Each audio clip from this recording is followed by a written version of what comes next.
네, 안녕하세요. 오늘 1회차랑 2회차 강평 동시에 진행하겠습니다. 네, 1회차 문제 같이 보면서 제가 설명을 좀 드릴게요. 자, 1페이지 문제 같이 보겠습니다. 1문의 1. 네, 이거 보시면 되고요. 자, 갑회사는 새로운 사업을 확장하기 위해 의뢰사의 제주 부분, 카지노 부분을 양수하기로 결정하였다. 영업 양수도는 사령 문제에 얼마든지 응용될 수가 있고, 양수도 얘기가 나오면 가장 먼저 이제 생각나야 되는 건 절차죠, 절차. 이게 회사잖아요. 회사면은 영업 양도는 일단 주주총회 결의가 늘 필요합니다. 그러니까 그걸 안 거쳤을 때 얘가 문제가 되는 거죠. 자, 그 다음 계속 보겠습니다. 23년 1월 15일 갑회사와 의뢰사는 제주 카지노 부분의 영업 양도 계약을 체결하였다. 네, 계약을 체결했는데 계약에 따르면 갑회사는 의뢰사의 제주 카지노 부분에서 사용 중인 모든 자산과 영업권을 양수하되 기존 채무는 양수하지 않기로 하였다. 이렇게 영업 양도를 할 수 있냐? 물론 할 수 있죠. 이거는 계약이니까 뭐 정하기 나름입니다. 근데 문제는 채무를 인수하지 않았다. 양수자가 인수를 안 했으면 채무를 부담하지 않아야 되잖아요. 근데 문제는 뭐냐면 통상적인 영업양도의 모습을 생각해 보시면 돼요. 통상적인 영업양도는 목적이 뭐죠? 목적이 포괄적인 영업양수도예요. 포괄적인 거. 그러면 채무도 같이 넘어가는 게 일반적이란 말이에요. 그러니까 늘 그런 건 아닙니다. 일반적이다. 자, 계속 보겠습니다. 그러나 이 계약의 구체적인 내용은 제주 카지노 부분의 채권자들에게 별도로 통지되지 않았다. 이게 문제죠. 통지되지 않았다. 통지가 문제가 되는 겁니다. 제가 말씀드린 대로 영업양도라면서 일부 채무를 인수하지 않을 수 있어요. 근데 제가 아까 그랬죠. 일반적으로는 채무를 인수한다. 자, 여기 이제 초점입니다. 일반적으로는. 그리고 통지를 안 했으면 얘네를 모른다는 겁니다. 선의, 선의가 되는 거죠. 자, 두 번째 문단. 갑회사는 23년 2월 1일부터 의뢰사의 제주 카지노 부분에서 사용하던 상호 땡땡 제주와 브랜드 땡땡 제주 카지노를 그대로 사용하며 영업을 사용하였다. 자, 여기서 중요한 단어는 두 가지입니다. 상호를 사용했다는 거예요. 상호를 사용했다. 자, 여러분들 잘 알고 계시는 상호 속용 영업 양수인의 책임에 관련된 거예요. 요거는 이렇게 이해하시면 됩니다. 제가 아까 그랬죠. 아까 일반적이다. 일반적이다. 그리고 상호를 같이 쓰고 있다. 자, 여기에 초점을 두셔야 돼요. 자, 여러분, 상호를 계속 쓰고 있다는 거는 외관입니다. 외관. 그렇죠? 영업양도를 포괄적으로 한 것 같은 외관이 형성되는 거예요. 그리고 외관을 통지를 못 받았으니까 신뢰했겠죠? 그 신뢰는 뭐에 대한 겁니까?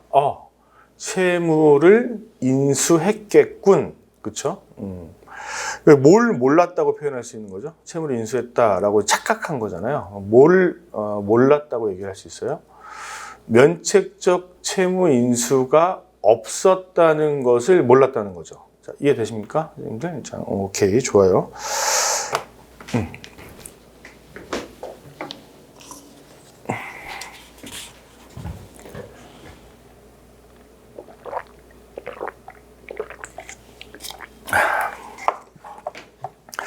자, 계속 보겠습니다. 갑회사는 제주 카지노 부분의 기존 영업망을 활용하여 빠르게 시장 점유율을 확대했다. 요건 이제 실제 사례입니다. 그러나 제주 카지노 부분의 주요 채권자인 B는 을 회사가 여전히 제주 카지노 부분을 운영하는 것으로 알고 있었다. 양도인이 계속 운영하는 것으로 알고 있었다. 이건 이제 선의의 개념에 대한 것인데요. 채무인수가 없었다는 것을 몰랐다. 상호를 계속 쓰고 있으면은 걔가 걘 줄 알았다. 둘 다 괜찮습니다. 논의는 있지만. 자, 23년 3월 12일 B는 의뢰사의 채무 변제를 요구하였으나 을은 이거 갑회사에게 양도되었고 따라서 나는 갚을 책임이 없는데? 라고 얘기를 한 겁니다. 자, 그러나 갑회사는 또 이런 얘기를 했겠죠. 의뢰사의 채무를 인수 안 했어. 둘 다 이제 돈 안 갚겠다고 하는 겁니다. 자, B는 이후 갑회사가 땡땡 제주라는 상호와 땡땡 제주 카지노라는 브랜드를 그대로 사용하고 있는 것을 확인하고 42조 1항에 따라 채무 변제를 요구하는 소송을 제기했다. 자, 42조 1항이면 상호 속용 책임인데요. 그러면 뭘 요청하는 겁니까? 주채무는 누굽니까? 원칙적 채무인수가 없었으면 양도인이죠. 양도인.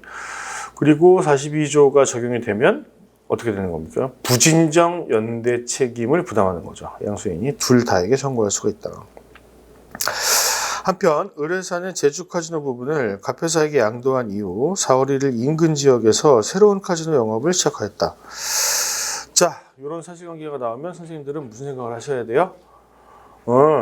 상총 중에 영업양도에서 첫 번째 나오는 규정이 뭔지를 생각해 보시면 돼요. 자, 이 상법 규정을 조문 순서를 보시면 영업양도가 갑자기 나와요. 갑자기. 그렇죠? 처음 나오는 규정이 뭡니까? 그렇죠. 경업금지예요. 경업금지. 영업양도하고 너 짜치게 또 근처에서 이걸 또 한다고? 이거 팔았는데?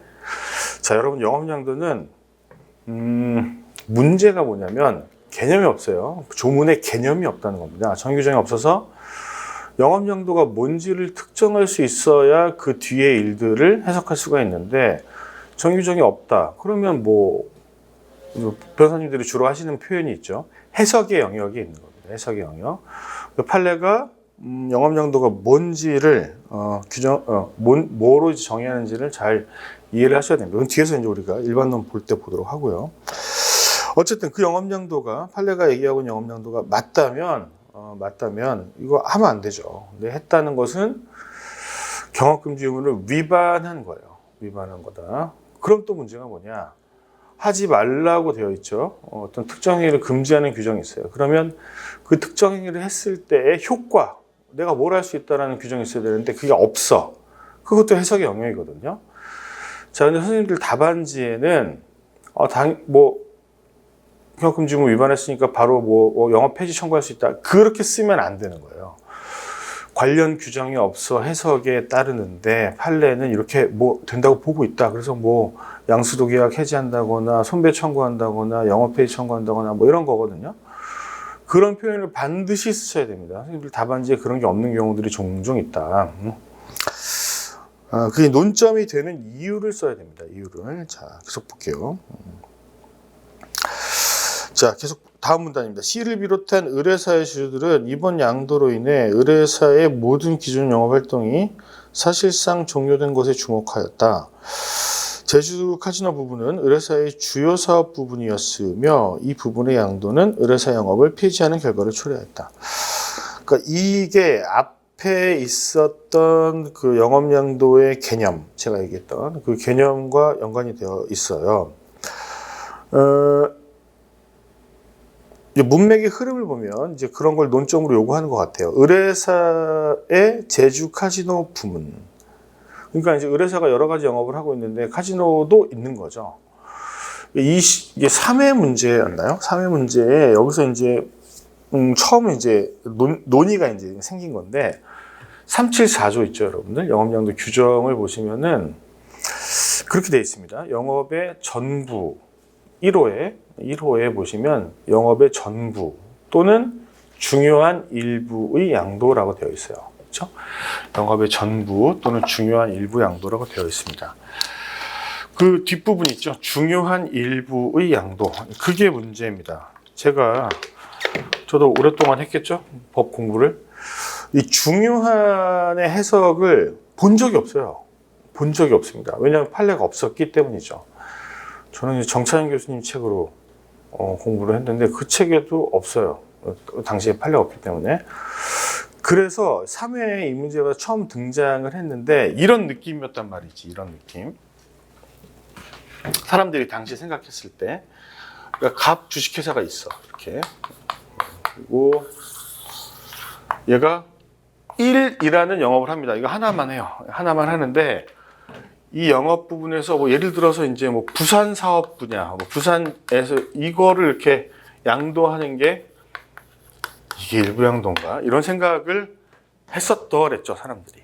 그렇게 보여질 여지도 있고. 근데 그 3회 문제가 나오고 나서 판례가 이제 대법원 판결이 확정이 됐는데 그때 판결을 보면 판례가 얘기하고 있는 일부 양도는 이게 아닙니다. 이게 아니고. 자, 갑주식회사가 이렇게 있고, 금융. 교육 이런 거예요. 이게 영업을 여러 개 하고 있는 회사가 한 가지 사업 분야를 넘기는 겁니다. 그렇게 봐요. 뭐 판례는 뭐 이론의 여지가 있을 수는 있지만 어쨌든 그렇게 본다는 겁니다. 그러면 이거나 이거를 넘기는 게 일부인 것은 맞아요. 일부를 양도하는 건 맞아. 그치? 맞단 말이야. 그러면 이제 문제는 뭐냐면 그 일부가 뭐 금융을 양도하든 교육을 양도하든 그게 일부인 것은 맞습니다. 그럼 중요한 거는 그게 중요한가요? 중요한 일부인가를 판단하는 겁니다. 중요한 일부인가를 판단하는 기준이 이거예요. 자, 이거 보시면 주요 사업 부분이었느냐, 그 영업을 폐지하는 결과가 초래되었느냐, 뭐 그런 거야. 근데 그걸 판단하는 사실관계는 되게 여러 가지죠. 아, 이게 중요한가? 그럼 일단 생각해 볼 수 있는 건 자산 규모입니다. 자산. 뭐 이 회사가 뭐 한 1,000억 원 되는 회사인데 이게 뭐 200억이고 나머지가 뭐 얘가 이제 800이야. 그러면은 이거를 양도하는 게 중요하다고 한다면 이건 안 중요한 거잖아. 그치? 근데 이것만을 가지고 판단할 수는 없고, 장래의 수익 창출 가능성. 그쵸? 그리고 사업의 본질적 가치, 뭐 이런 거를 다 따져봅니다. 이걸 종합하는 거죠. 그래서 자산 규모만 놓고 본다면 이런 것들도 언급을 하셔야 되는 거죠. 자산 규모만 놓고 이걸 양도했다고 가정해 봅시다. 자산 규모만 본다면 이건 중요하지 않지만 지금 얘는 수익이 안 나. 얘만 수익이 나. 앞으로도 계속 그럴 것 같아. 그러면 200억짜리 사업만 양도하는 거지만 그것도 중요한 양도가 된다. 라고 써야지.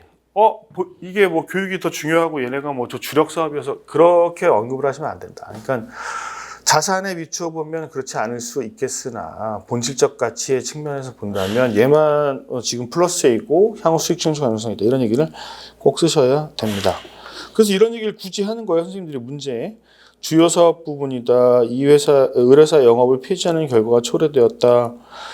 자, 그리고 정관에 따르면 회사 영업 전부 또는 주요 자산을 양도하여 회사 영업이 사실상 종료될 경우 주총의 특별 결의가 필요하다고 명시되어 있었다. 근데 그런 절차를 거치지 않았다.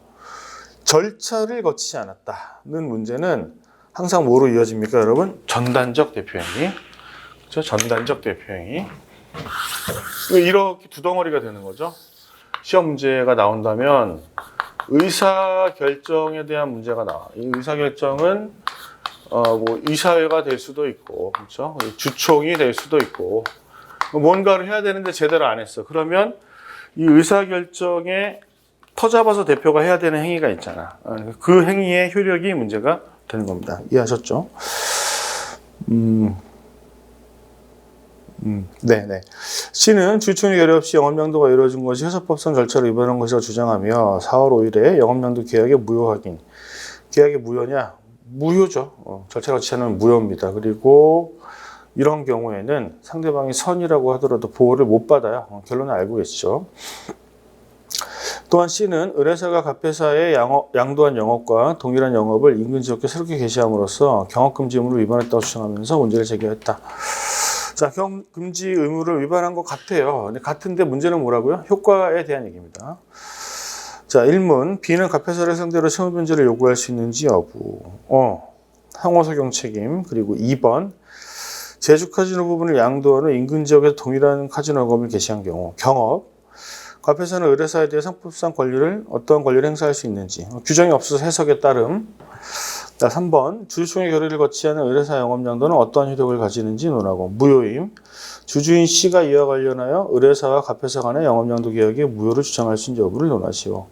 무효 주장을 할 수 있느냐, 소의 이익계약한테 있느냐, 이걸 판단해 보셔야 됩니다. 그죠? 자, 4번. 만약 갑회사와 의뢰사가 실질적으로 동일한 경영주에 의해 운영되는 회사들이고 의뢰사가 제주 카지노 부문의 양도를 통해 기존의 특정 재무만을 면탈하려는 의도로 영업재산을 양도한 경우 갑회사와 의뢰사가 별개의 법인격을 내세워 해당 채무의 이행을 거절할 수 있는지 여부를 설명하라. 자, 법인격 부인 이론. 부인 이론. 그리고 이 논점과 관련해서 그걸 고민해 보실 수가 있어요. 자, 상호 속용 책임의 기본적인 제1번 전제는 뭐예요, 선생님들? 그렇지. 영업 양도가 있어야 된다는 거야. 영업 양도. 그렇죠? 영업 양도가 있어야 됩니다.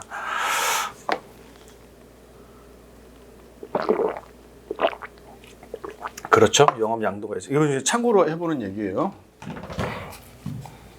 그러니까 답안지에 내 답안이 공간이 좀 있는데 이렇게 풍부하지 않게 느껴지는 이유는 답안을 이렇게 1, 2, 3 이제 크게 세 가지로 구분했을 때 이 본론에 해당하는 것이 일반론이 들어가야 돼요. 일반론. 이론이죠, 이론. 여기에는 판례, 그리고 뭐 학설 이런 것들이 들어가야 되는데 배점을 보면 제 배점이 높은 곳은 당연히 여기에요. 그렇죠? 여기서 이런 걸 쭉 열거한 다음에 나는 이 이론에 따라서 이렇게 결론을 내린다라는 사안을 포섭하는 게 있어야 되는데 이게 양이 적으면 답안지가 난 잘 썼다고 생각하는데 점수가 내 마음에 썩 들진 않아. 그렇단 말이죠. 이게 충분하려면 요거를 법전만 가지고 다 쓸 수 있느냐 못하죠. 법전에 있는 얘기를 보고 생각이 나야 돼요. 이 논의 써야겠다. 뭐 형식설, 시설, 영업양도의 개념 쓴 다음에 판례, 태도 설명하고 이렇게 해야 되겠다. 이런 구성으로 돼야 되는데 그걸 잘 못하기 때문에 답안이 풍부하고 풍성한 느낌이 좀 없는 겁니다. 제가 지금 무슨 얘기를 하려고 하냐면 예를 들어서 이제 속용 책임을 쓸 거예요. 속용 책임을 쓴다면 일반적인 답안 구성 방식은 뭐 이게 마음에 안 들으셔도 이런 형식으로 맞춰서 써보시는 게 좋아요. 생각이 안 날 때. 속용 책임의 의의, 요건, 효과 이렇게 쓰지 않나요? 이렇게 씁니다. 보통은 뭐 학교에서 배우고. 근데 의의는 요거 이제 법정 가지고 이제 풀어 쓸 수가 있어요. 이게 영업 양도의 의의를 얘기하는 게 아니잖아, 내가 지금. 상호 속용 책임의 개념에 대해서 쓰란 말이에요. 의의라고 해도 되고, 뭐 개념이라고 해도 되고. 그렇죠? 근데 요걸 풀어서 쓰는 거지. 그냥 그대로 법정의 내용을 쓰는 건 이건 좋지 않아. 무슨 느낌이 드냐면 잘 모르네 이런 느낌이 든단 말이에요. 그 다음에 요건을 쓰면은 왜 이렇게 쓰라고 하냐면 그래야 기억이 잘 나요. 다 못 외우잖아요. 어떻게 다 외워요.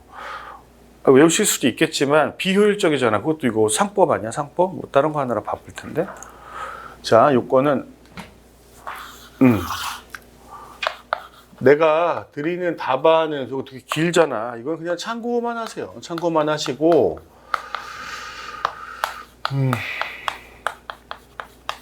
작성을 해보실 거 아니야. 타이핑을 해볼 때 답안이 잘 안 떠올리면 이렇게 해보라는 겁니다. 그럼 요건은 뭐겠어요? 상호속용 책임의 요건은? 그렇지. 영업이 양도될 것. 이 부분이란 말이야. 이런 얘기가 있어야 내가 지금 하고 싶은 얘기가 이건데 이게 설명이 되어야 내용 아실 텐데 현물 출자의 경우에도 이 규정이 유추 적용되잖아요. 아시죠? 된단 말이야. 이 얘기를 유추 적용된다. 이 답안이 별로 풍부해 보이지 않는 거지. 이유가 뭐냐? 자, 현물 출자는 영업 양도가 아니야. 그렇지? 아니지만 아니니까 유추 적용된다는 표현을 쓴 거 아니야. 이유가 뭐냐? 그 교과서에 보면 이렇게 써 있거든. 구별이 어렵다. 구별이 외부에서 봤을 때. 이 말을 이해해야 돼. 그래야 내가 감정을 실어도 답안을 쓸 수가 있다니까. 자, 왜 구별이 어렵냐? 이거 한번 봐봐, 선생님들. 자, A라는 사람이 갑이라는 상호를 써서 개인 사업자, 개인 기업이었단 말이야. 개인 기업을 운영하다가 갑 이런 경우로 말하는 거지. 그러니까 갑이라는 명칭을 쓰는 회사를 설립하면서 이렇게 출자를 한 거야. 그렇지? 근데 우리는 무슨 얘기를 하고 있는 겁니까? 이 출자라는 게 영업양도가 아니야. 그러면 이 규정이 적용되면 안 되잖아, 42조가. 근데 그럼에도 불구하고 판례는 유추 적용한다고 말해. 왜냐? 이 사람의 채권자들은 이걸 구별하기가 어렵다는 거야. 쉬울 것 같은데? 출자하면서 회사 만드는 거랑 영업양도가 이게 구별이 어려워? 어렵지. 왜 어렵냐? 이거를 만들고 여기다 재산을 넣으면 양도지. 응? 양도잖아. 근데 출자하면서 회사를 세웠는지 회사를 만들어 놓고 양도했는지 이게 구별이 어렵다는 얘기거든. 그러니까 그런 거를 이해를 해야 쓸 것도 많고 뭡니까? 쓸 것도 많고 그리고 휘발되지 않는다. 여러분들의 지식이. 자, 관련 이론 보겠습니다. 여기 그러니까 제가 드린 자료는 뒤에 답안은 있잖아요. 답안 말고 내용에 있는 이론이야, 이론. 제 교재 일부를 제가 이제 요약해 놓은 거거든요. 제가 이런 걸 왜 굳이 드리냐면 아까 말씀드린 대로 선생님들 답안을 풍부하게 꾸며보세요. 근데 제가 정해드릴 수 없죠. 이거 나오면 무조건 이렇게 쓰세요라고 하면 제일 좋겠지만 그런 걸 원하시겠죠. 근데 그거는 다 암기할 수 없어요. 어차피 다 암기를 못합니다. 모든 논점을 100가지 논점을 여러분들 다 암기할 수 있어? 못하잖아. 근데 법전을 보면서 내가 이렇게 답안을 꾸며보는 연습을 해야 됩니다. 자, 양도의 의미는 중요한 부분만 설명할게요. 내용은 다 아실 테니까. 자, 영업의 의미를 얘기하는 이유가 뭐라고? 규정이 없어. 정규정이 없기 때문에 해석을 하는 겁니다. 자, 페이지 넘어가서요. 2페이지 보겠습니다. 자, 그래서 반가로 2번 여러 가지 영업을 구별하신 겁니다. 법전에 나오는 영업이라는 단어를 다 뜯어본 거야, 선생님들이. 그래서 주관적인 의미의 영업도 있고 객관적인 의미의 영업도 있구나. 근데 반가로 2번 객관적 의미의 영업이 맞겠다라고 생각을 한 겁니다. 일단 이렇게 결론이 내려졌어. 근데 거기에 여러분들이 불만을 가질 수 있죠. 그거는 이제 나중에 하시고 일단 객관적 의미의 영업으로 뜻이 모아졌구나. 다소래요. 그렇죠. 그러면 2번으로 와서 영업 양도라는 건 이 객관적 의미의 영업을 양도하는 거구나. 이렇게 생각을 하셔야 되는 겁니다. 좋죠. 객관적 의미의 영업을 양도하는 것이다. 근데 문제는 뭐냐면 그럼 객관적 의미의 영업이 뭐냔 말이야. 그렇죠? 그게 바로 2번 넘어오기 전에 객관적 의미 영업에 줄쳐진 부분이에요. 이거를 반가로 2번은 객관적 의미 영업에 줄쳐진 부분 있잖아요, 여러분. 이거를 외워서 써야 돼. 그쵸? 근데 여기서 중요한 단어는 뭐냐면 유기적 일체 이런 거야. 유기적 일체. 이게 말하는 게 뭐냐면 물적 설비도 있고 인적 조직도 있을 거 아니에요. 걔네들은 연결돼서 하나의 영업인 거죠. 그걸 다 합쳐서 합니다. 합쳐서. 그리고 두 줄 밑으로 내려가서면은 유형 무형의 재산과 경제적 가치. 이런 것들을 암기해야죠. 이거. 암기해서 써야 됩니다. 표현이 똑같진 않다고 하더라도 빠지면 안 되는 단어들이 있는 거죠. 자, 그 다음에 오른쪽으로 가시면 2번에 반가로 2번이에요. 영업의 동일성. 그게 결론이에요. 야, 설명은 그렇게 쓸 수 있겠는데 그럼 어떻게 구별하냐? 영업양도인지 아닌지를. 영업의 동일성을 가지고 판단하는 겁니다. 사후적인 거지만 영업의 동일성이라는 거는 A가 하던 영업을 B가 똑같이 하고 있네. 자, 그 말을 바꾸면 무슨 말이죠? 사장님만 바뀌었고 장사는 똑같은 거구나. 그 느낌인 거거든. 그게 영업의 동일성이야. 그렇죠? 자, 동일성을 판단하는 걸 또 말을 어렵게 풀었으면 두 번째 줄 끝에 유기적으로 조직화된 수익의 원천으로서 기능적 재산을 이전했다. 선생님들은 그런 재주가 있으시죠. 알아듣지 못하게 쓰는 것 같은 재주가 있으시단 말이에요. 근데 그렇지만 이해를 우리가 해보면 아까 얘기했던 객관적 의미의 영업이 그대로 넘어와서 같은 영업을 하고 있구나. 이런 뜻입니다. 이런 뜻. 자, 그리고 두 번째 문단에 보시면 밑에서 세 번째 줄 종래 영업 조직. 여기서 말하는 영업 조직은 여러분 인적 조직과 물적 조직을 다 합친 거예요. 그렇죠? 유지되어 그 조직이 전부 또는 중요한 일부로서 기능할 수 있는가. 그러니까 이런 표현을 쓰기 때문에 인적 조직의 측면에서 본다면 영업양도 판례가 가장 문제가 되는 거는 해고와 관련된 거예요. 그래서 영업양도 됐는데 왜 나는 안 데려갔어? 이걸 물어보는 판례가 되게 많단 말이야. 그럼 영업양도면은 그렇죠? 이게 순서가 좀 사실 논리적으로 맞진 않는데 영업양도면은 다 데려갔었어야 되잖아. 근데 뒤에 걸 보고 다 안 갔네 이거 사람이 80%나 해고했잖아. 인적 조직이 유지되지 않은 거는 영업양도 아니네 이렇게 판단하는 기준으로 쓴단 말이야. 그게 야 논리적으로 틀렸는데 그거는 됐고 그렇게 본단 말이야. 그래서 여러분들은 답안지에서 조직이 다 안 갔어? 사람이 많이 없네 있던 사람들이 그러면 영업양도가 아니면 영업양도를 적용할 수 없는 거야. 이해하셨죠? 페이지 넘어가서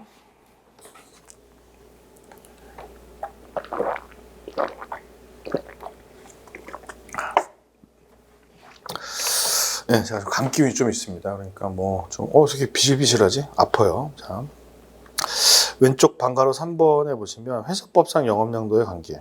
이게 무슨 얘기냐? 자, 이 논의가 시작된 이유가 뭐라 그랬지? 41조의 경업금지 의무가 바로 나오고 영업양도의 정의 규정이 없어서. 그치? 그래서 상품 총칙에 있는 41조 이하의 규정들이 적용되려면 영업양도가 뭔지 알아야 되니까. 그래서 지금까지 이 얘기를 한 거야. 그렇죠? 근데 영업양도라는 단어가 한 번 더 나와. 어디서? 374조에서. 그럼 그 다음 논의는 뭐냐면, 41조에서 말하는 영업양도랑 374조에서 말하는 영업양도가 같은 뜻이냐? 라는 겁니다. 왜? 같은 법률에서 동일한 단어를 쓰고 있으니까 당연히 같은 뜻 아니야? 라고 이제 생각하는 게 1번이죠. 1번이지만 아까는 경업금지하지 말라는 데에 나온 규정이고 지금은 주주총회가 필요하다고 하는 규정인데 꼭 똑같이 해석해야 돼 이거를? 범위가 다를 수 있잖아. 라고 하는 논의야. 그게 실질설과 형식설입니다. 이름을 왜 이렇게 붙였냐면 실질설은 실질적 내용은 다를 거야. 단어의 표현은 같지만 라고 보는 거고 형식설은 형식이 똑같은데 의미도 똑같아야지 라고 보는 겁니다. 이해됐어? 그러면 자 B로 와봐. B 형식설. 형식설에 따르면 여러분 제가 아까 얘기한 거 있죠. 인적 조직은 한 명도 안 갔어. 마트를 양수했는데 마트 건물이랑 거기 시설만 갖고 사람을 다 잘랐단 말이야. 그러면 유기적 일체로서 기능을 못 할 거 아니야. 그럼 영업양도가 아니지.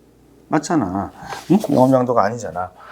그러면 형식설에 따르면 이거 374조에서 주주총회 결의가 필요 없다. 이런 결론으로 내려지는 거 아니야. 맞지? 그런 논의야, 이거는. 자, 근데 양가로 이번에 판례는 이런 표현을 꼭 써야 돼. 형식설의 입장이야. 응? 내가 아까 얘기한 거 사람 한 명도 안 들어간 마트 양도는 영업양도가 아니라고 보는 입장이야, 기본적으로. 그걸 전제로 얘기를 해야 돼. 자, 영업양도가 아니라고 봐. 그리고 우리가 이제 실무에서 네 번째 줄에 보면 단순한 영업용 재산의 양도. 그러니까 마트를 넘겼잖아. 부동산 넘기고 거기 안에 냉장고랑 제품이랑 이런 거 같이 넘겼어요. 이걸 이제 자산양도라고 해요. 자산양도. 영업양도랑 구별하기 위해서 자산양도라고 합니다. 그러면은 자산양도는 몇 조에 걸리느냐? 374조가 아니라는 거잖아. 영업양도가 아니니까 형식설에 따르면 여기까지 따라오셨죠? 그럼 이건 393조야. 393조. 이번에도 문제가 됐는데. 자, 이걸 이렇게 한번 이해해 볼까요? 자, 아까 제가 얘기했던 거 있죠? 요거 잠깐 봐보세요. 이렇게, 되느냐, 늘. 그렇지 않죠? 누가 의사결정을 해주고 대표는, 오케이, 알겠습니다 하고 업무 집행을 해주는 구조가 100%냐? 그렇지 않죠. 왜냐면 얘가 단독으로 결정하고 집행할 수 있는 것도 있으니까. 일상적인 업무라고 합니다. 일상 업무. 다 물어봐야 되면 대표가? 뭐 들어있어. 그렇죠? 그럼 얘가 단독으로 할 수 있는 게 어디까지지의 기준이 393조야. 393조는 그러면 뭐와 관련된 거냐?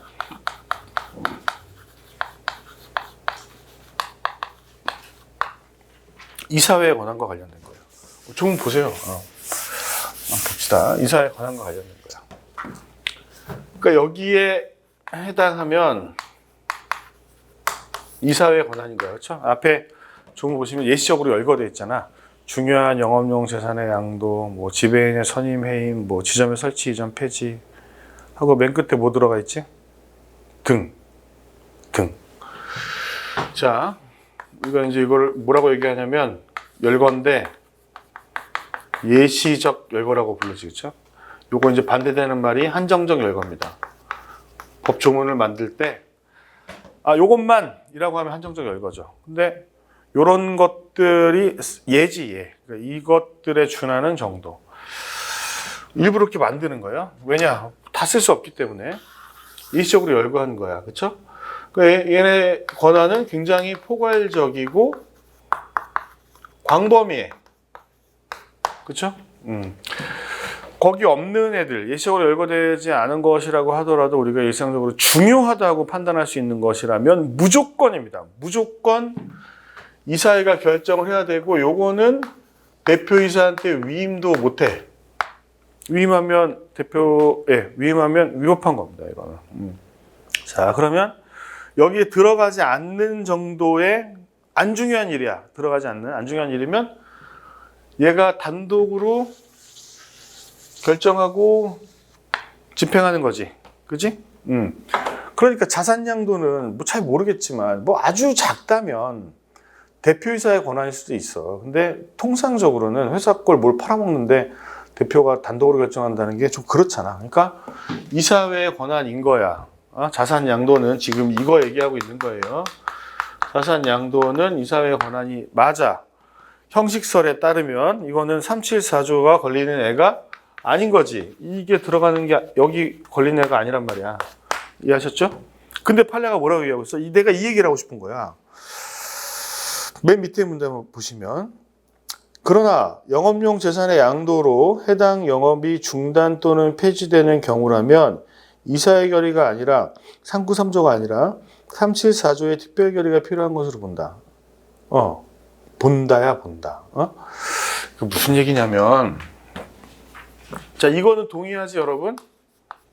이게 아니란 말이에요. 자산 양도가 영업 양도는 아니잖아. 우리가 지금까지 논의한 바에 따르면 얘가 아니야. 그렇죠? 그래서 이게 영업 양도가 아니기 때문에 이 조문이 걸리는 게 아니야. 자, 이해하셨죠? 근데 자산 양도로 말미암아 영업이 중단 또는 폐지되는 결과가 초래됐대. 그러면 아까 그거야. 마트를 영업하던 사업자가 마트를 팔았어. 직원은 하나도 안 넘기고. 영업 양도는 아니지만 마트 영업을 더 이상 안 하겠다는 거지. 그러니까 요거에 준하는 결과가 초래된 거야. 이건 아니지만, 내 말 이해됐죠?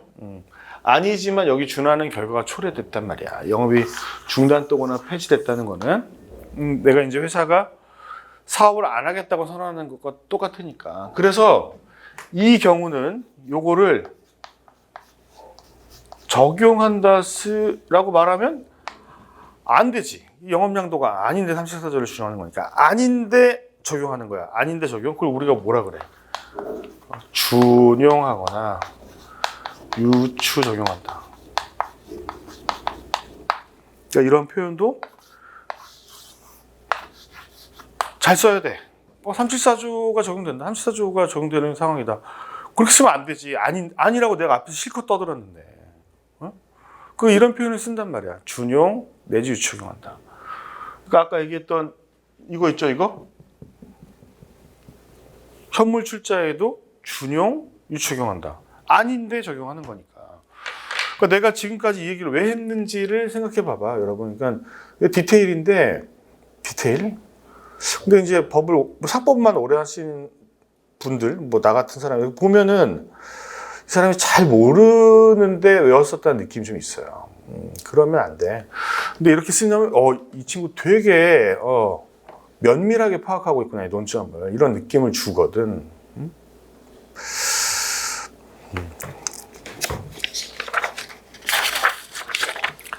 그거 체크하시고, 자, 그 다음에 4페이지로 넘어가겠습니다. 4페이지. 영업양도 절차인데 이거 목차만 볼게요. 일단은 당연히 계약을 체결하죠. 계약. 그냥 사적 계약이에요. 계약 체결 방식이나 이런 건 없고 그냥 알아서 하면 됩니다. 근데 오른쪽에 보시면 줄쳐진 부분이 있죠.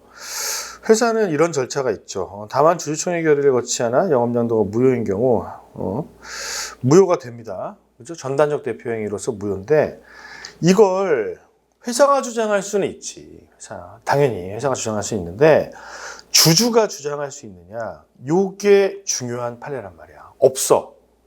한번 읽어볼까 같이. 주식회사의 주주는 주식의 소유자로서 회사의 경영에 이해관계를 가지고 있기는 하지만 그렇죠. 그렇긴 한데 직접 회사 경영에 참여하지 못하고 자 일단 끊어봐봐. 그러니까 이런 게 주주가 왜 주장을 못하지? 그거는 회사법 기초가 좀 부족하기 때문이야. 여러분 주주가 원칙적으로 경영에 참여할 수 있어? 주식회사의 본질이 뭔데? 소유와 경영을 분리하는 거잖아. 주주들이 모여가지고 이사들 임명하는 거 아니야? 맞죠? 기본적으로는 못해. 다만 제한적으로 의결권 행사할 수 있잖아요. 주총에서 할 수 있죠. 회사가 모든 상황을 주주총회를 해? 아니잖아. 법이 정한 거. 정한 것만 한다. 그러니까 제한적으로만 간접적으로 경영에 참여할 수 있을 뿐인 거지. 자, 계속 보겠습니다. 주주총회 결의를 통해서 이사를 해임하거나 이사를 상대로 그 행위에 대해서 유지를 청구하고 미추홀권도 1% 주식을 갖고 있어야 되죠. 행사의 행위를 유지시키고 대표 수송에 의해서 책임을 추궁하는 등 이것도 1% 모여야 되는 거잖아. 회사 경영에 간접적으로 영향을 미칠 수 있을 뿐이므로 자 여기까지 표현을 누가 한 거냐? 대법원이 한 겁니다. 니네 간접적인 영향을 갖잖아. 그렇기 때문에 주주가 회사 재산 관계에 대하여 법률상 이해관계를 가진다고 평가할 수가 없고 판례는 그 확인소송 제기할 때도 확인의 이익이 있어야 되잖아요. 그때 그 이익을 법률상 확인의 이익이라고 명확히 표현합니다. 그래서 우리가 보기엔 이익이 있어 보이는 애들도 사실적 이익이나 사실상의 이익이나 또는 경제적 이익에 불과한 경우 거기에만 그치고 법률상 이익까지는 도달하지 못해. 그러면 소의 이익이 없죠. 원고적 결과 인정하지 않는단 말이야. 이 판례를 꼭 기억해 두세요. 매우 중요합니다. 안 된다. 자, 그 다음에 5페이지에 보시면은 근로관계 승계에 대해서는 제가 적어놓은 거 중에 적어놓은 거 보시면 되는데 여기 줄쳐진 부분 중에 다만 있죠. 각주 17 옆에 다만 근로자는 반대 의사를 표시함으로써 양도인에 잔류할 수도 있고 퇴직할 수도 있으나 라는 표현이 있잖아요. 이게 선택형 문제 잘 나오거든요. 아까 제가 얘기했던 거 영업양도가 있으면 근로관계가 넘어가는 게 맞아. 그렇죠? 넘어가는 게 맞다라고 해석하는 이유는 판례는 그렇게 봅니다. 이건 근로자의 이익을 보여주기 위한 거거든요. 그런데 이게 뭐 효과가 당연히 너네 가야 돼. 다 양수인한테 가. 이게 아니고 걔네 이익을 보장해주기 위한 거니까 나 안 가. 그러면 안 갈 수도 있다는 거예요. 그렇죠? 그런 게 잘 나와. 그리고 맨 밑에 보시면 종업은 상당수를 해고한 경우 영업양도를 보지 않는다. 이거 설명할 수 있어야 되겠지? 뭐라고 얘기해야 돼? 인적 조직이 유지되지 않아서 유기적 일체로서 기능하지 못해서 이렇게 표현하셔야 됩니다. 그리고 오른쪽 맨 위에 있는 것도 시험에 나온 적이 있어요. 계약 체결일 현재 실제로 근무하고 있는 근로자의 근로관계만 의미한다. 넘어가는 게 해고 효력을 다투고 있는 근로관계로 이전되지 않는다. 여기까지의 선택형 문제가 나온 적이 있습니다. 기억을 해두시고 양도의 효과는 아까 영업 양도인 측면에서 보면은 경업 금지 의무, 경업 피지 의무 오타 아니냐? 아닙니다. 옛날식 표현입니다. 경업 피지 의무가 있죠. 경업을 하지 말아야 될 의무가 있습니다. 약정이 없어도 10년, 있으면 20년을 초과하지 못하는. 근데 중요한 것은 지역적 범위인데 두 번째 줄 끝에 보시면 동일한 인접 행정구역에서 못해요. 동일 인접. 우리 주문을 보면 동일 지역에서만 못하는 경우도 있고 인접 지역까지 확대된 경우도 있는데 이건 인접 지역까지 확대가 되어 있습니다. 그리고 양가로 3번 이것도 시험 문제 나온 적이 있습니다. 선택형에 양도인이 상인일 것. 이거 당연한 거 아니야? 야 상인이니까 영업을 양도했겠지. 자, 이 사례만 기억하시면 됩니다. 맨 밑에서 두 번째 줄.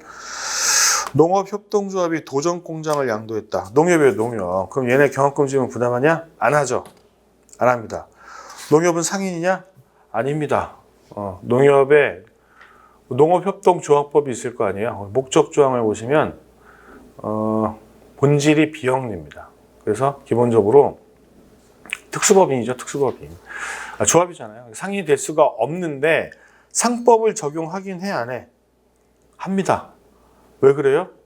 공법인 등이라고 하더라도, 그렇죠. 본질적으로 이제 영리를 추구하는 단체는 아니라고 하더라도 영리행위를 하는 범위, 유지를 위해서 할 수 있잖아요. 하는 범위 내에서는 상법을 적용한다고 되어 있으니까, 타법에 다른 규정이 없는 한. 이 사례를 꼭 기억해둬.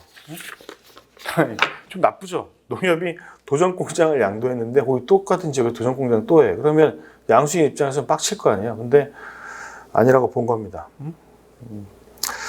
자, 그리고 5번에 위반 효과. 자, 이 단어를 써라. 상법에 규정이 없다. 그렇게 해석에 여러 영역에 따르는데 판례는 이렇게 본다. 라는 거죠. 명문의 규정이 없기 때문에 가장 도드라지는 부분은 어디냐? 오른쪽에 경업금지니까 있을 것 같은데 없는 규정이 있습니다. 명문의 규정이 없어서 오른쪽에 보시면 개입권이 인정되지 않는다는 겁니다. 경업금지 나오면 개입권 맨날 나오잖아. 응? 이사들도 있고 지배인도 있고. 근데 우리는 없어. 규정이 없으니까 명문의 규정이 없는데 개입권을 해석상 인정하는 경우는 단 한 건도 없습니다. 그러니까 안 된다라고 쓰셔야 되고. 그리고 그 바로 밑에 제3자에 대한 권리 있잖아요. 이거 되게 중요해. 이거 시험에 되게 잘 나오거든. 한번 읽고 이해해 보세요. 문제는 양도인이 양수인에게 영업을 양도하고 다시 그 영업을 제3자에게 양도하거나 임대하는 경우이다. 이게 무슨 얘기냐면 내가 누군가한테 영업을 양도했죠. 그럼 내가 다시 영업을 하면 경업이잖아. 그렇게 안 하고 다른 사람에게 그 영업을 다시 시키거나 다른 사람이 영업을 하도록 도와주는 거야. 그러면은 내가 한 건 아니어서 경업금지 위반은 아니지만 양수인 입장에서 보면은 피해보는 건 똑같잖아. 응? 그런 겁니다. 그러면 양수인이 제3자에 대한 영업의 임대, 양도, 기타 처분을 금지하는 것도 가능하다고 한다. 자, 이 말의 다른 뜻은 자 보세요, 선생님. 선생님, 네, 한번 보세요. A가 B한테 영업을 양도하고 얘가 이제 경업하면은 얘가 이렇게 얘기할 수는 있지. 뭐 손배, 영업 폐지 뭐 이런 거 할 수 있단 말이에요. 이건 가능하죠. 가능한데 여기 C라는 사람이 경업을 해. 근데 얘가 여기다가 뭘 얘기할 수 있느냐? 못하지. 나랑 아무 관계가 없잖아. 계약 관계가. 못한단 말이야. 그럼 여기서 뭘 금지할 수 있다는 거냐? 요거를 하지 말아달라고 하는 것이 가능하다는 거야. 이해됐어? 응? 그러니까 이걸 하려고 할 때 뭐 일이 끝났으면 어쩔 수 없지. 근데 하려고 할 때 양도인이 제3자한테 뭐 영업을 임대하거나 할 때 하지 마라고 할 수는 있다는 거야. 응? 이해하셨죠?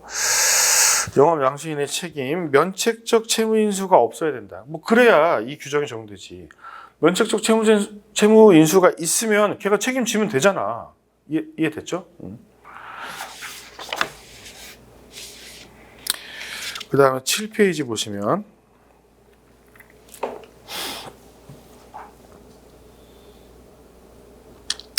상호를 적용해야 된다, 계속 사용해야 된다. 그냥 설명을 읽어보시면 되는데 제가 이제 강조하는 건 이런 겁니다. 맨 밑에 보시면 맨 밑에 봐봐, 왼쪽에 상호가 아닌 오코나 영업 표지가 동일한 경우에도 양수인의 책임이 인정된다라는 겁니다. 여러분들 모르지 않을 거예요, 이것도. 자, 이게 얘가 있는데 밑에 있는 얘입니다. A 회사는 이게 A가 상호예요. A가 상호. 뭐 이런 것들을 해. 오른쪽으로 넘어오시면 어쩌고 저쩌고 하다가 서울종합예술원을 양도했어. 이 시설을 넘긴 거거든. 시설을. 한림법학원처럼. 한림법학원이 상호야? 여기 회사 이름이 뭔데? 윌비스잖아, 윌비스. 상장사입니다. 그렇죠? 주식회사 윌비스. 윌비스가 상호지. 한림법학원은 이 교육시설의 이름이란 말이야. 물론 뭐 등록을 해놓으셨는지 모르겠지만 아무튼 그걸 넘겼어. 한림법학원. 얘입니다. 얘. 한림법학원을 양수한 사람이 한림법학원이라 이름을 써. 상호로 적용했어? 윌비스의 교육사업 분야의 일부를 양수한 거잖아. 그러면서 그 교육기관의 이름을 받은 겁니다. 그럼에도 불구하고 적용한다는 거잖아. 상호가 아닌데. 그러면 답안지에 내가 그걸 쓸 거야. 그러면 이게 어디 아이고 지웠네. 그렇죠? 이런 일반론이 로마자 2번에 들어가고 3번의 결론에서 사안을 포섭해서 쓸 때 상호가 아니지만 적용된다는 점을 강조해야지, 요건을 검토하면서. 근데 이걸 안 쓰고 그 계속 쓰니까 상호 적용 요건 충족, 그렇게 쓰면은 점수를 주겠냐는 거야, 그거를. 내 말은 이해하셨죠? 제가 계속 강조하는 얘기들을. 그리고 채권자의 선의는 몰랐다, 뭐를, 면책적 채무 인수가 없다는 것을 몰랐다.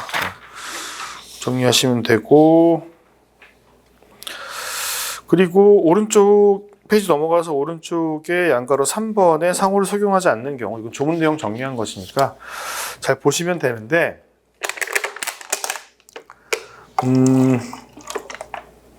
중요한 거는 그겁니다. 그거. 선택형에 잘 나오는 얘기가 있는데, 광고거든요. 광고. 상호를 적용하지 않는 경우에는 책임이 없어야 되는데, 광고를 한 때 인수한 것으로 광고를 했다. 44조거든요. 인수한 것으로 광고를 했다. 이 얘기도 기본적인 전제가 뭘까, 선생님들? 인수를 안 했는데 인수했다고 광고하는 거예요. 내 말이 무슨 말인지 이해되지? 인수가 없는데 인수했다는 광고, 외관이 형성됐지? 그러면 이 외관을 신뢰한 사람에게 책임을 져라, 뭐 이런 얘기거든요. 근데 44조에는 광고 얘기만 나오는데, 광고까지는 아닌데 개별적 의사표시.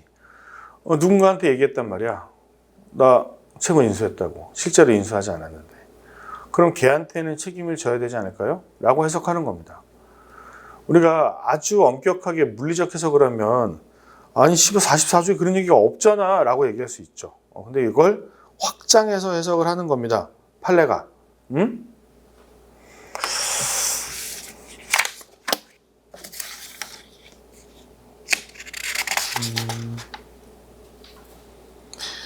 그리고 넘어가시면 10페이지로 넘어갈게요. 10페이지에 법인격 부인이론은 제가 이제 일반론을 여러 개 써놨습니다만 짧게만 얘기하겠습니다. 개념은 뭐죠, 여러분? 법인격 부인이론의 핵심이 뭐야? 주주의 간접 유한 책임이 깨진다. 직접적인 무제한적인 책임을 부담한다. 누구에 대해서? 채권자에게. 자, 그 법적 근거는 뭐냐? 남용했기 때문인데 몇 조에 걸리느냐라고 물어본 겁니다. 자, 내재적 한계설, 아마 권재열 교수님 견해일 겁니다. 이거는 내재적 한계, 법인이란 게 원래 그런 거임, 이렇게 얘기하시는 거고. 그리고 동그라미 2번에 신의칙, 권리남용 금지, 민법 2조를 근거로 들고 있는 게 판례입니다. 그러면 1번과 2번에 따라 결론이 달라지냐? 졸라 달라집니다. 뭐가 달라지느냐? 2번이 판례라고 했잖아. 신의칙으로 보는 게 권리남용 금지. 자, 그러면 민법 2조가 걸린다는 것은 추상적 규정을 가지고 적용한다는 거지. 그러면 어떤 결론으로 이어지냐면 보충적 적용. 다른 사법적 구제 수단이 없을 때에만 이 법인격 부인론이 적용된다고 하다 보니 이 원고의 주장을 인용하기가 좀 쉽지가 않다. 승소한 판결이 별로 없죠. 그리고 오른쪽에 형해와 남용은 궁금해하실까봐 넣었어요. 뭐 꼭 안 보셔도 됩니다. 똑같아. 판례는 구별 안 하니까. 11페이지에 보시면 요건은 객관적인 요건으로 여기 A, B, C 세 가지 꼭 적으시고, 주관적인 요건은 남용의 의사거든요. 이 법인격 부인론을 적용하기 위해서 이 남용한 사람이 그러려고 한 거냐라고 물어보는 겁니다. 이게 요거는 꼭 쓰셔야 됩니다. 주관적인 요건은. 그리고 주관적인 요건이 뭐 필요하다라고 단정을 지으시면 안 돼요. 견해 대립이 있는데 판례가 긍정설의 입장인 겁니다. 판례가 긍정설의 입장. 적용 범위에서 중요한 거는 보충성, 당연히 쓰셔야 되죠. 민법 2조를 근거로 했으면 이걸 쓰셔야 되고, 그 다음에 동그라미 3번입니다. 역적용. 그렇죠? 역적용이 뭔지 아실 거예요. 자, 여기 법인이 있고 여기 뒤에 숨어있는 배우자가 있단 말이야. 그럼 채권자가 얘를 뚫고 이렇게 책임을 묻는 거란 말이에요. 법인격 부인론이. 근데 우리 사례는 이거란 말이야. 이걸 이용해 먹는 배우자 새끼가 영업을 재산을 여기다 양도해서 회사를 설립해 버린 거죠. 그때 이렇게 바로 직접 책임을 물을 수 있는 거잖아요. 역적용이고 채무 면탈 목적인 것이며 대부분의 법인격을 남용했다고 했을 때는 이 사례야. 이 사례. 여기에 적용이 되냐? 되지. 응? 그냥 겉보기의 모양새만 바뀐 거지. 실질적으로 법인격을 오용한 거잖아. 무슨 애들도 아니고 지 돈 여기 다 지가 갖고 있던 거를 법인에다 넘겨놓고 나 돈 없는데 저 법인에 있는 돈 내 돈 아닌데 라고 하는 거죠. 응?